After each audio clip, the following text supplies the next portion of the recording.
믿음이 강한 자의 믿음, 그 뒤에 생활 이렇게 붙이면 좋겠죠. 믿음이 강한 자와 믿음이 약한 자가 어떻게 더불어 함께 믿음 생활을 하는가에 대한 말씀입니다.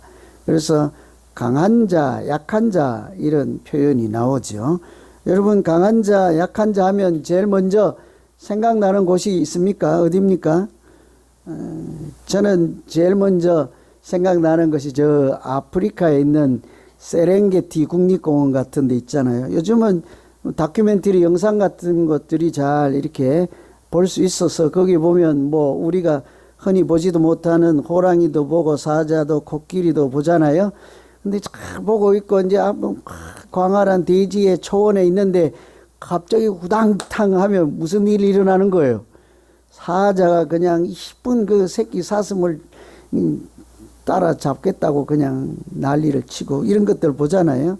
그래서 그걸 한참 보다가 보면 어때요? 여러분, 저놈 잡아라, 이거 나쁜 사자 그러십니까? 아니면 역시 동물의 세계는 약육강식의 세계구나 하고 어떻습니까?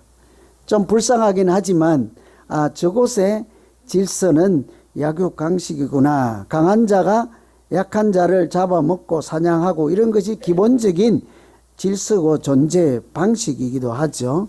그래서 그런 곳에서는 강한 자가 약자를 막 잡아먹고 사냥을 해도 말씀드린 것처럼 그 사자를 제가 악한 사자구나 그럽니까? 어때요?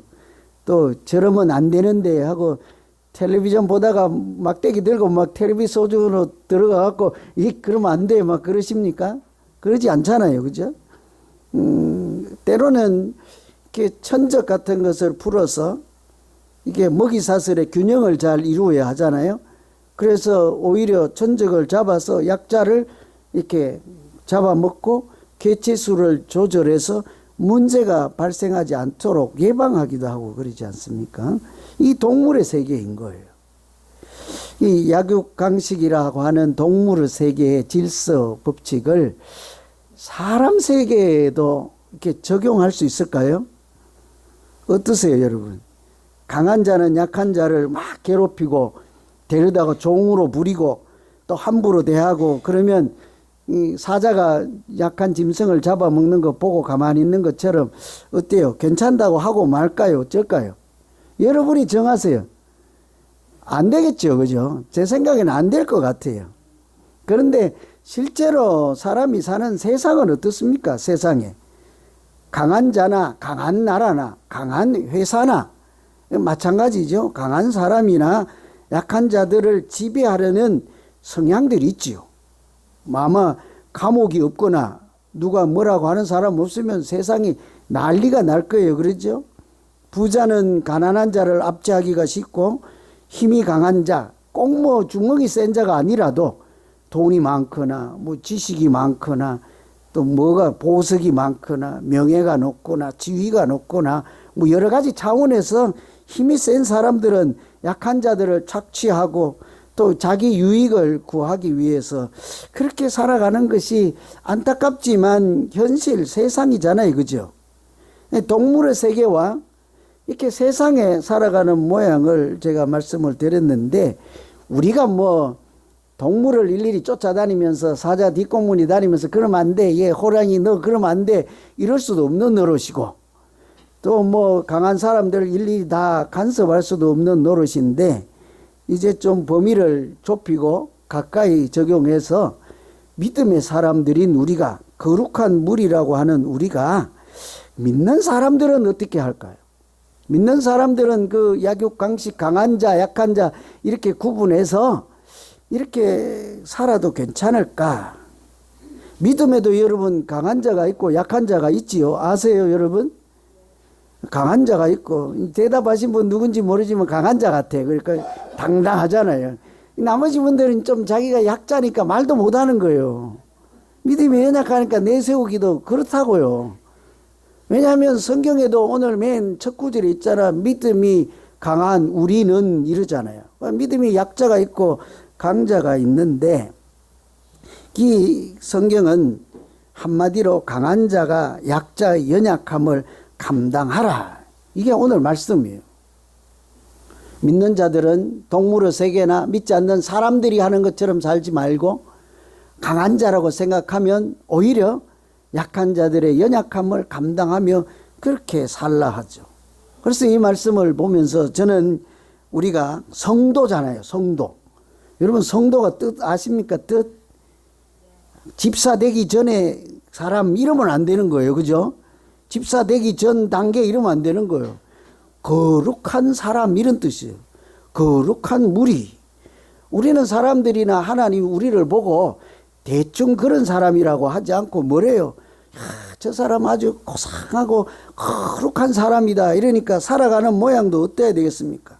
최소한 짐승들 세계처럼 그렇지 않고 믿지 않는 세상 사람들처럼 그렇게 약용강식 그런 모양으로 살지 아니하고 오늘 있는 성경 하나님의 말씀을 따라 강한 자는 오히려 약자의 연약함을 감당하는 것으로 하나님께도 영광을 올려드리고 우리 자신도 거룩한 사람이라는 이름에 걸맞게 행복하게 또 아름답게 믿음 생활하는 우리 모두 되시기를 간절히 기원합니다. 우리가 좀 달라야 될 거 아니에요? 고상하게 살아야 되지 않겠습니까? 거룩하게요. 하나님은 그렇다고 하면 우리가 이렇게 약한 자들의 연약함을 어떻게 감당하며 살아갈 수 있도록 도우시고 인도하실까, 이런 차원에서 오늘 말씀 보시고 함께 믿음 생활하면 되겠습니다. 우선 오늘 2절에 보면 우리 각 사람이 이웃을 기쁘게 하되 선을 이루고 덕을 세우도록 할지니라. 저는 이 2절이 조금 어려웠어요. 보면 우리 각 사람이, 주어는 우리 각자가요. 뭐 어떻게 하라는 거예요? 이웃을 기쁘게 하라, 선을 이루라, 덕을 세우라. 이웃을 기쁘게 하면 선한 일을 하는 것이고 덕을 세우는 것이겠구나, 이런 생각이 들기도 하고, 이웃을 또 뒤에 선을 이루고 덕을 세우려고 하면 이웃을 기쁘게 해야 되는가 보다. 그래서 제가 온갖 번역을 비교하고 해서 정확한 해석이 뭘까 하고 이렇게 봤는데, 제가 가장 많이 도움받은 것은 영어 성경이었어요. 의외로 Each of us should예요. Each of us는 주어예요. 각자가 해야 된다는데 그 뒤에는 please his neighbor 이렇게 돼 있어요. please, 제발 아니고 이때는 please는 기쁘게 하다, 이웃을 기쁘게 하라. 그리고 그 뒤에 for his good to build him up 이렇게 돼 있어요. 그러니까 구체적인 핵심 내용은 이웃을 기쁘게 하라. 왜 그렇게 해야 되느냐? 선한 일을, 그것이 선한 일이고 그 사람을 build up, 이렇게 조금씩 차곡차곡 쌓아 올려서 이렇게 자라게 하고 성장하게 하고 하나님을 잘 모르던 사람들도 하나님께 영광을 올려드리는 거룩한 사람으로 살아갈 수 있도록 우리가 잘 세워주기 위해서 그 사람을 기쁘게 하라, 이런 걸. 그냥 기쁘게 하라도 아니고 그 앞에 뭐라고 되어 있습니까? 너 자신을 기쁘게 하지 말고 오히려 이웃을 기쁘게 하라, 이렇게 되어 있는 거죠. 우리는 본능적으로 다 어떻게 되어 있습니까? 내가 기쁘고 내가 좋은 것, 이렇게 하기가 쉽잖아요. 그런데 주님께서도 자기를 기쁘게 하지 않고 우리를 기쁘게 하기 위해서 늘 희생하며 이렇게 하셨으니 그 본을 따라서 우리도 약한 자의 연약함을 감당하며 그런 것으로 다른 사람 연약한 것을 좀 이렇게 보태주고 붙잡아주고 기둥이 되어주고 울 때는 눈물도 닦아주고 아픔을 같이 나누고 그러면 그것이 정말 그 연약한 자를 기쁘게 하는 일이지 않겠습니까? 그죠? 연약해서 좀 아픈데 보고만 가만히 있으면 그거는 그 사람에게 이렇게 기쁘게 하는 일이 되지 않잖아요. 그죠? 우리가 잘 못하긴 해도 이 사실은 알고 있어야죠. 그래서 보통 우리는 다른 사람 약점을 발견하면 그렇게 하지 않고 일상에서 어떻게 합니까? 다른 사람 좀 약점 보이면 어떻게 하는지 잘 몰라요? 여러분, 제가 실수하고 잘못하면 뭐라고 하세요? 바로 끝나고 전화할 거잖아요. 아이고, 우리 설교 중에 실수했어. 실수. 발음이 틀려 먹었잖아. 아까 영어 한마디 하는데 그걸 뭘 영어라고 그 자랑스럽게 그걸 또 하고, 아이고, 한국말로 하지. 아이고, 왜 주책 바가지. 이따 그렇게 전화들 하실 거잖아요. 안 해요? 이 권사님만 안 한다고 그러지. 다 뒤에는 한다고 그러잖아요. 맨 앞에 앉아서 안 보여서 그 뒤에는 다 이렇게 했다고요. 우리 누구든지 약점을 발견하면 어때요? 그거를 막 가십거리로 삼고 비난하고 이렇게 흉보기도 하고 또 기분이 좋을 때도 안 그러는데 수가 틀려지면 어때요?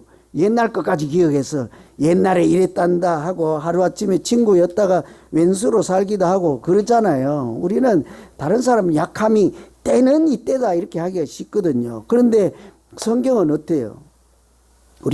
여기서 특히 약한 사람은요, 믿음이 약한 사람이에요. 우리 신앙생활 하다가 믿음 생활하는 모양이 나랑 좀 다르면 어때요? 저러면 안 되는데, 저러면 안 되는데. 새벽 기도 하시는 분들이 있잖아요. 새벽마다 여러분 욕하는 거 아세요? 왜 이 시간에 잠자고 안 나오냐고요. 제가 지어낸 말인데 내일 또 새벽 기도 하시는 분들 항의할라. 제가 지어낸 얘기예요. 그럴 수 있다는 거예요. 반대로 안 가시는 분들은 집에서 지만 잘났나 지만 기도하나 이러고 맨날 교회 가서 기도도 안 하면서 갔다 온다고 이럴 수도 있잖아요. 그죠? 믿음 생활을 하는 것을 다른 사람이 하는 것을 보고 무엇이든지 가네요. 그 예만 들어도 1시간은 들 수 있는데 조금 이따 식사하러 가서 어른도 옆에 안 잡섰는데 80세 된 어른도 안 잡섰는데 70세 숟가락을 먼저 들면 옆에 있는 60세가 뭐래요? 어른도 숟가락 안 들었는데 이럴 수도 있잖아요. 여러 가지 차원에서 나와 다른 신앙생활을 하는 것을 보면 되게 말은 안 해도 마음이 불편해. 때로는 불쾌하게 느끼기도 하고 기분이 나쁘다는 생각이 들 수도 있지요. 그런데 오늘 하나님 말씀에는 뭐래요? 그렇게 하지 말고 오히려 그런 연약한 구석이 있는 사람들의 그 연약한 부분을 반대로 잘 감당해주고 또는 힘이 되어주고 또는 격려해주고 또는 잘 감싸주고 덮어주고 그 사람을 기쁘게 하라 이렇게 얘기를 하죠. 그러면 어때요? 인내하고 기다려주고 덮어주고 용기를 주다 보면 그러다 보면 어느 날 그 사람이 새벽 기도도 나오고 또 어떤 사람은 서로 미움하던 사람들이 사랑하며 살게 되는 날이 틀림없이 올 수 있도록 하나님이 인도하시고 도와주실 줄로 믿습니다. 근데 제가 이게 기쁘게 하다 몇 가지 말씀을 드렸는데 그래도 자꾸 고민이 돼요. 여러분 약한 자들을 기쁘게 한다라는 것이 어떻게 하는 것일까요? 제가 밤에 잠이 안 와서 어제 사실 잠을 못 잤어요. 잘 2-3시간밖에 못 잤어요. 참 어려워요. 연약한 자들의 약한 자들의 연약함을 이렇게 감당해주고 그 사람을 기쁘게 하라 그러니까 가만 생각해 보니까 저도 여러분들 보면 연약한 분들이 많은데 그런 것이 보일 때마다 실수를 하고 뭐가 문제가 있어도 아이고 권사님 괜찮습니다. 잘한다 오냐 그래야 될까요? 어떻게 할래요? 여러분 제가 잘못해도 잘한다 그렇게 하실래요? 이러면 안 되십니다 할래요? 어떻게 해야 되죠? 다 그렇게 할 거죠. 그죠? 나 안 볼래. 나 누가 그랬는지 난 기억 안 하려고 안 볼래. 그죠? 그래서 그럼에도 불구하고 약자를 비난하고 불평하고 이렇게 하지 말고 약자의 연약함 감당해주고 그 사람을 기쁘게 하라는데 하는 쪽쪽 가서 이러시면 안 되옵시다. 이러시면 안 되죠.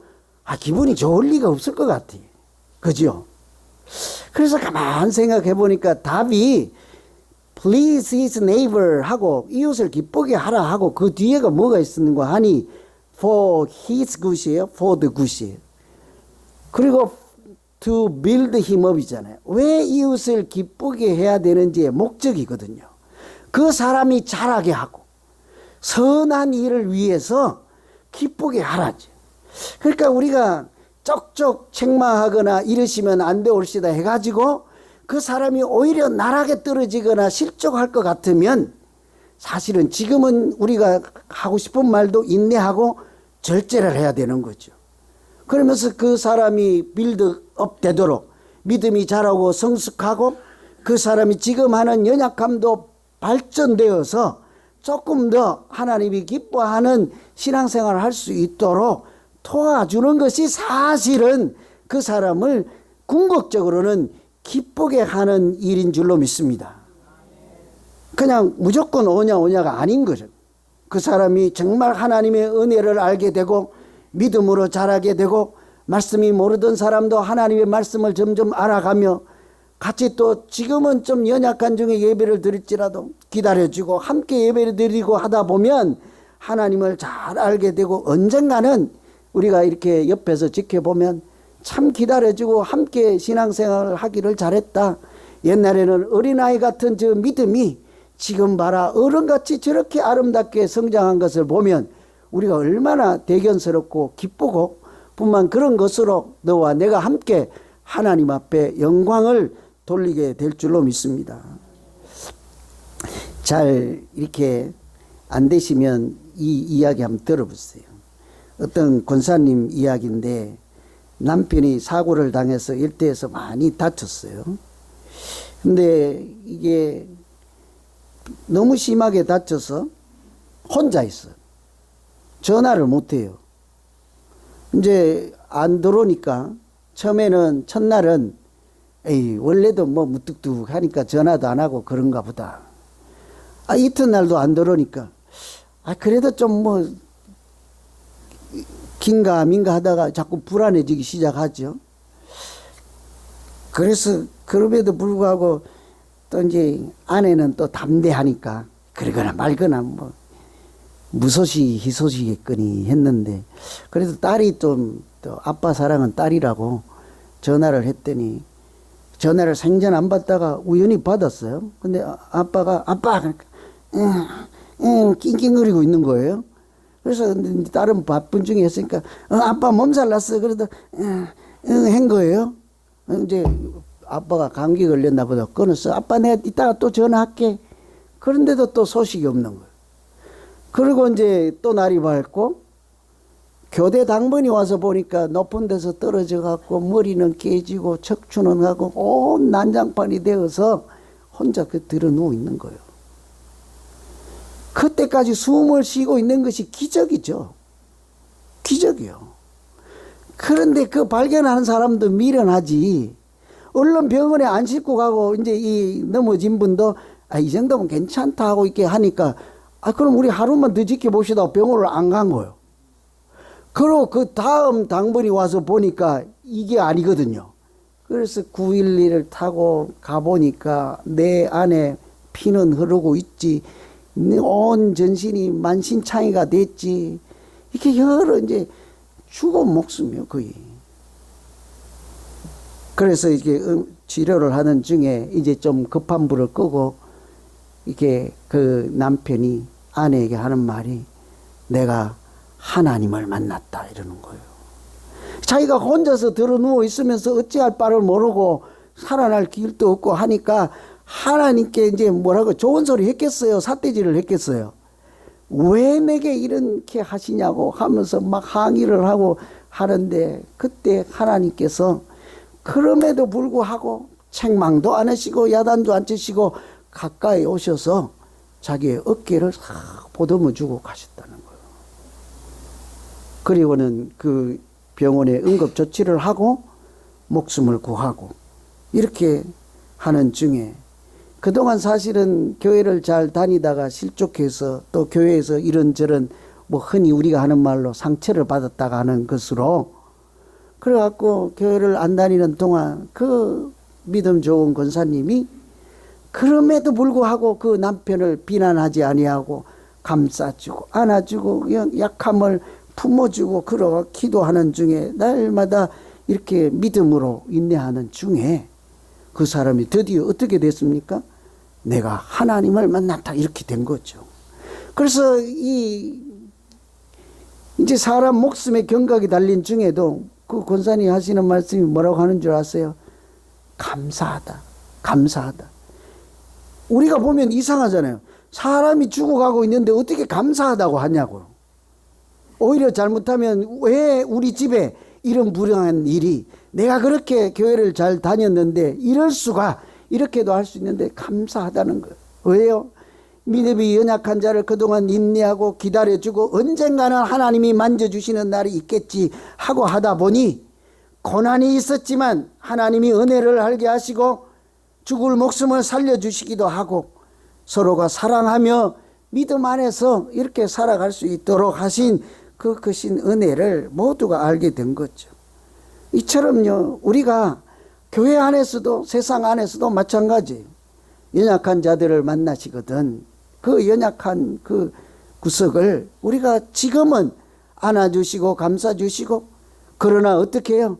같이 하나님의 은혜를 더 잘 알게 되고 더 믿음 잘 할 수 있는 길로 인도하시면 언젠가는 하나님께서 그를 성장하게 하시고 특별한 은혜를 주셔서 우리 모두가 강한 자 약자 없이 하나님께 영광을 돌리는 믿음 생활을 할 수 있도록 인도해 주실 줄로 믿습니다. 그래서 우리가 누구든지 나는 강하다 약하다 이러면서 편을 가를 필요가 없는 거죠. 7절에 보시면 그러므로 그리스도께서 우리를 받아 하나님께 영광을 돌리신 것 같이 너희도 서로 받으라. 1절에서는요, 거기 보면 제일 첫 구절이 믿음이 강한 우리는 마땅히 믿음이 약한 자의 약점을 담당하라 이렇게 되어 있잖아요. 여기는 믿음이 강한 우리는이에요. 제가 그래서 오늘 설교 제목을 믿음이 강한 우리는 이렇게 하려고 많이 했었는데, 아니 우리는 그런 사람 아니라고 하면 어떨까 하는 걱정도 좀 있고 해서 궁금해서 그런데요, 여기 말씀에 있는 것처럼 여기 계신 우리는 여기 해당됩니까? 믿음이 강한 우리는 해당되세요? 그러면 우리 좀 바꿔서 믿음이 약한 우리는 해당되세요? 이것도 아니고 저것도 안 되십니까? 만일 믿음이 강한 우리는 하고 아멘 했다가는 그런데 왜 약한 자를 감싸주지 않습니까? 하면 할 말이 없어져. 그죠? 문제가 되긴 하는데, 이 7절에 되면 처음에는 믿음이 강한 우리는, 그러면 믿음이 강한 너희는 먼저 강한 자가 약자에게 손을 내밀고 사랑이 많은 자가 없는 자에게 손을 내밀고 돈이 있는 자가 없는 자에게, 어쨌든 잘난 사람이 못난 사람에게든지 믿음이 강한 우리는 이렇게 하라 했는데, 마지막에는 결론적으로 그러므로 이 결론이 뭐라고 해요? 예수 그리스도께서 우리를 받아, 믿음이 약한 우리를 받아 하나님께 영광을 돌리시는 같이 너희도 서로 받으라잖아요. 이제는 뭐래요? 믿음이 강한 너희만 약자들을 감싸주라 하지 않고 서로 받으라잖아요. 서로. 그러니 믿음이 강한 자이든 약한 자든지 다른 사람의 연약함이나 실수나 허물을 보면 어때요? 서로 받아주는 것이 거룩한 사람으로 살아가는 하나님이 기대하시는 길이라는 말씀이죠. 여기서 받아들인다, 받으라 하는 말씀 있잖아요. 이 뜻은 그냥 관용을 베풀어라 이런 정도가 아니라 가족의 사랑으로 연합하는 것이라고 되어 있습니다. 한 가족으로 생각하라는 말씀이죠. 여러분, 예수사랑 비전교회에서 믿음 생활하는 공동체에 속한 여러분, 우리는 서로 한 가족이십니까? 한 10명밖에 안 되네요. 그죠? 한 번만 더 해보실래요? 여러분, 옆에 앉아 계신 이름은 김씨고 장씨고 박씨인데 성은 달라도 이 믿음 생활하는 하나님 안에서 옆에 계신 권사님, 또 장로님, 젊은이, 노인, 어르신들을 나의 가족이라고 생각하십니까? 안 하신 분들 밥 주지 마세요, 권사님. 우리는 다 하나님 안에서 한 가족 아니에요? 주님께서 십자가에서 팔을 벌리고 마지막에서 끝까지 하는 말씀이 보라 너희 어머니라 하시잖아요. 보라 어머니 아들이로소이다 하잖아요. 그 말씀이 뭐예요? 주님께서 십자가에서 흘린 보혈의 공로로 성은 박씨이지 장씨라도 뭐예요? 하나님 안에서 다 하시라는 말씀이지 않겠습니까? 하나님의 가족이라는 거지요. 서로로 받으라 하는 말씀이 그냥 묵인해주라, 그냥 대충 눈 감아줘라 이런 말이 아니라, 연약한 자고 특별히 연세 드시고 이제 걸음도 잘 먹고 때로는 이제 침도 튀기시고 눈물도 흘리시고 콧물도 흘리는 어르신들 보더라도 어떻게 해요? 우리 어머니 아버지를 보듯 가족으로 생각하라죠. 그러면 어떻게 해요? 비난하겠습니까? 뭐라고 하겠습니까? 손수건을 꺼내든지 휴지를 꺼내든지 손을 잡아주시든지 사랑으로 그 어르신들을 또 약한 자들을 이게 보듬어 주지 않겠습니까? 그때 진정한 가족으로 사는 거죠. 우리는 조금만 믿음 생활하다 믿음 색깔이 나만 다르면 저런 사람이 내 옆에 오면 어때요? 이사 갈 거지요? 다른 자리로? 밥 먹다가? 아이고 큰일 났다. 너무 그냥 그럴 수 있는 거거든요. 싫어할 수 있거든요. 근데 우리가 어떻게 이 한 가족으로 살아가겠냐고요. 하나님은 억지로 하지 말라 그래요. 억지로는 하지 말라. 그런데 어떻게 됩니까? 하나님이 주시는 은혜를 받으면 누구나 할 수 있다고 하십니다. 우리가 성령이 충만하고 하나님의 은혜를 잘 깨닫고 내가 가장 연약할 때, 내가 아직 죄인 되었을 때, 내가 아직 허물이 많았을 때, 그때 하나님이 나를 하나님의 가족으로 받아주시고 하나님의 아들이라 인쳐주시고 하나님과 한 가족 되게 해주셨으니 그것을 알고 그런 은혜를 주시면 우리도 누구나 얼마든지 할 수 있다는 거예요. 5절에 보시면 이제 인내와 위로의 하나님이 너희로 그리스도 예수를 본받아 서로 뜻이 같게 하여 주시면 하나님이 이 구절도요. 제가 참 이렇게 분명한 뜻이 뭔지를 몰라서 영어 성경을 여러 다른 번역도 보고 보다 봤는데 영어가 그래도 조금 더 나았어요. 하나님이 우리에게 a spirit of unity. 이게 unity가 하나잖아요. 하나 되는 정신, 하나의 정신, 하나의 성령, 하나의 마음을 주시면 우리 가운데 하나님이 서로를 이렇게 하나님이 하나 되게 하신 그 마음을 알게 하시고 한 마음을 주시고 한 뜻이 되게 하면 우리는 어떤 자든지 서로 가족으로 받아줄 수 있다는 것이죠. 사실은 하나님이 그렇게 하신다는 말씀이지 않겠습니까? 저는 그래서 오늘 우리 모두에게 하나님이 서로를 가족으로 인정하고 받아주시는 하나 되는 마음을 날마다 공급해 주시기를 간절히 기원합니다.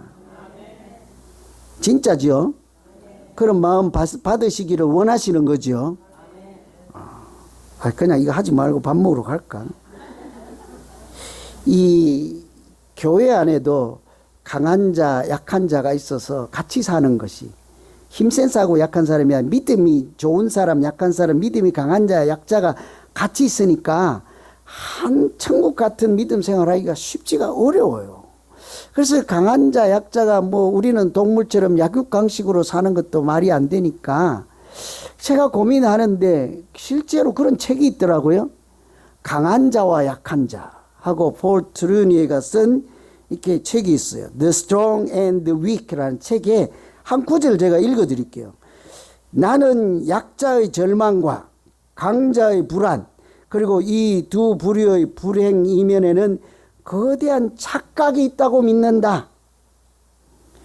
그것은 바로 인류에게 사람에게는 강자와 약자 두 부류가 따로 있다는 것이다.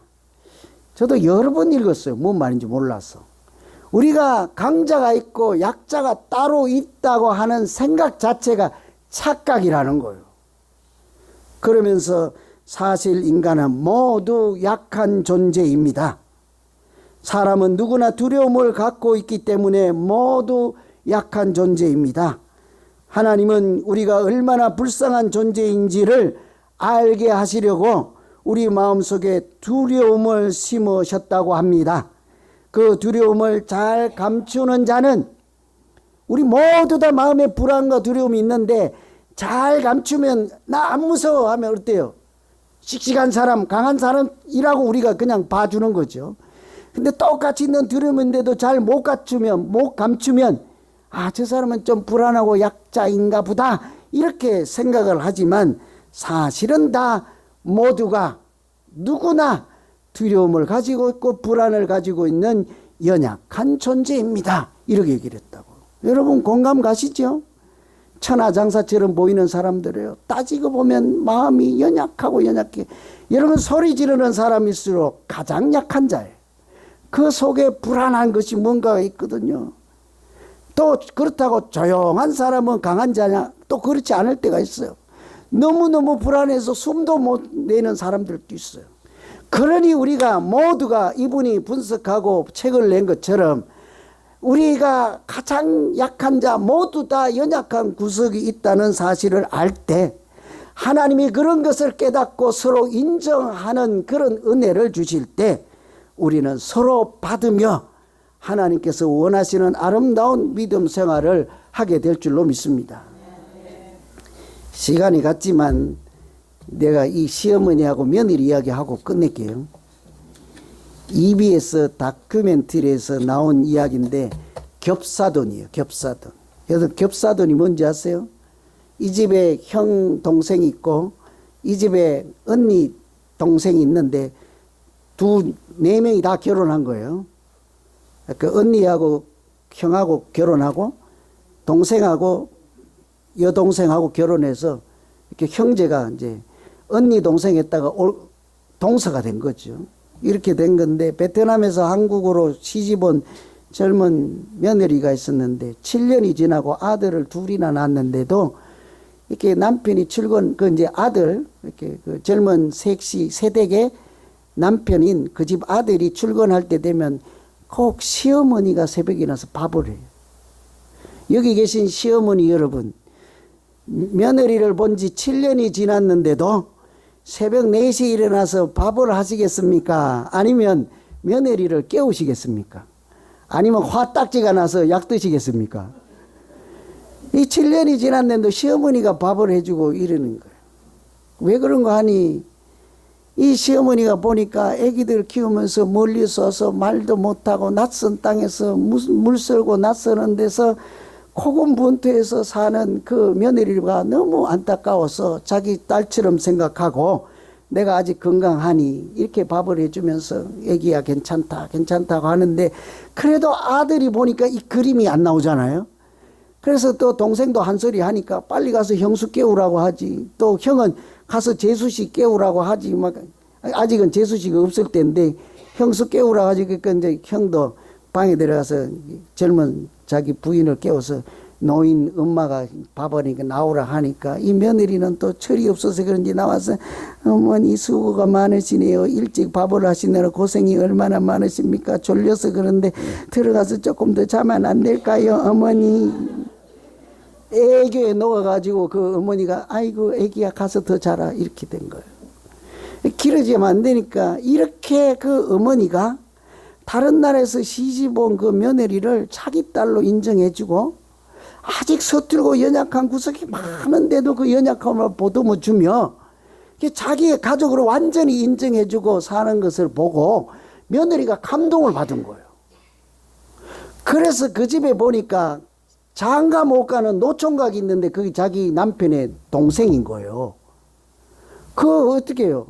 총각 귀신으로 죽게 할 수는 없어가지고 하다 생각하는 것이 자기 여동생, 베트남에 있는 여동생을 불러들여갖고 너 우리 시동생하고 결혼해 하고 겹사돈이 된 거예요. 여러분 우리가 그 다른 사람의 연약한 부분을 알고 또 하나님이 우리가 연약할 때 나를 하나님의 아들, 자녀로 딸로 인정해주고 살게 하시는 이런 은혜를 알고 우리가 또 다른 사람을 그 주님 본을 따라서 그렇게 살아가다 보면 하나님께서 틀림없이 우리 가운데도 죽은 목숨도 살아나게 하시고 또 하나님 안에서 천국 같은 가정생활도 하시고 이렇게 아름다운 믿음 생활할 수 있도록 우리를 도우시고 인도해 주실 줄로 믿습니다. 바자회 하는 날 특별히 이번 주 토요일에 다 오셔서 이렇게 서로 우리가 이런 믿음이 자라게 하시고 감싸주며 복된 날로 잘 보내시고 뿐만 아니라 우리가 이렇게 살아있는 날 동안 그냥 대충 이름도 모르고 얼굴도 모르고 그렇게 스치는 사람, 스치는 인연이 아니라 한 가족으로 이렇게 살아가며 그런 믿음으로 하나님께도 영광을 돌리고 자기 스스로도 행복한 모두 되시기를 간절히 기원합니다. 기도하겠습니다. 하나님.